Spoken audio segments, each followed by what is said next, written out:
ابھی لوگ یہ بھی بہت پوچھتے ہیں کہ کورونا وائرس میں ہم کون سا وظیفہ پڑھیں. بھائی گناہ چھوڑو, آپ دنیا کے اسباب بھی اختیار کریں کہ کراؤڈ میں نہیں جانا, اور جو بھی اسباب جو ڈاکٹر بیان کر رہے ہیں وہ دنیا کے اسباب ہیں, اور جو علماء بیان کر رہے ہیں وہ سب دنیا کے اسباب ہیں. لیکن علماء دنیا کے ساتھ ساتھ آخرت کے اسباب بھی بیان کرتے ہیں. آخرت کے اسباب یعنی کورونا وائرس کے جو دینی اسباب ہیں وہ کیا ہیں؟ رسول اللہ صلی اللہ علیہ وسلم نے فرمایا جب کسی قوم میں بے حیائی آتی ہے تو ایسی ایسی وبائیں آئیں گی کہ تمہارے باپ دادا نے کبھی سنی بھی نہیں ہوگی. تو کورونا کی وبا سے اگر اجتماعی سطح پہ بچنا چاہتے ہیں تو اجتماعی سطح پہ بے حیائی سے بھی توبہ کرنی پڑے گی. وہ کرنے کے لیے تیار نہیں ہے. صبح شام فون آ رہے حضرت کوئی وظیفہ بتا دیں, کوئی وظیفہ بتا دیں, کوئی. ابے تو چھوڑ دے, ایک گناہ تو چھوڑ دو بھائی. تم 100 گناہ تمہاری زندگی میں ہے تو اس وبا کی وجہ سے ایک صرف تو توبہ کر لینا. اے اللہ میں یہ 100 گناہ کرتا ہوں, ان میں سے ایک کو اپنی لسٹ زندگی سے نکال رہا ہوں, شاید اللہ کچھ رحم کر لے. گناہ ایک بھی چھوڑنے کے لیے تیار نہیں ہے. وظیفوں پہ زور لگایا ہوا ہے, ہر کام میں وظیفہ چاہیے ان کو.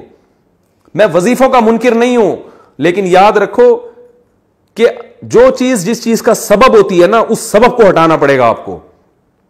جب تک وہ سبب زندگی سے دور نہیں کرو گے وہ مصیبت نہیں ٹل سکتی. اور اگر ٹل بھی جائے گی تو اس سے بڑی مصیبت کا پیش خیمہ ہوگی. کیونکہ فرعون پر جب مصیبتیں آئیں تو مصیبتیں ٹلی ہیں. فرعون اس خوش فہمی میں مبتلا ہو گئے کہ ہم نے تو توبہ بھی نہیں کی, موسیٰ علیہ السلام پر ایمان بھی نہیں لے کر آئے, اور پھر بھی اللہ نے مینڈکوں کا عذاب بھی ہم سے دور کر دیا, جوؤں کا عذاب بھی دور کر دیا. وہ اس خوش فہمی میں تھے کہ اب ہمیں توبہ کی ضرورت نہیں ہے, مصیبت تو ویسے ہی ٹل گئی. ان بیچاروں کو یہ نہیں پتا تھا کہ بھائی یہ جو مصیبت ٹلی ہے نا, یہ بڑی مصیبت میں ڈالنے کے لیے. اب تجھے سمندر میں پانی میں غرق کیا جائے گا, اس کے بعد یہ چھوٹے موٹے عذابوں کی تجھے ضرورت ہی نہیں رہے گی.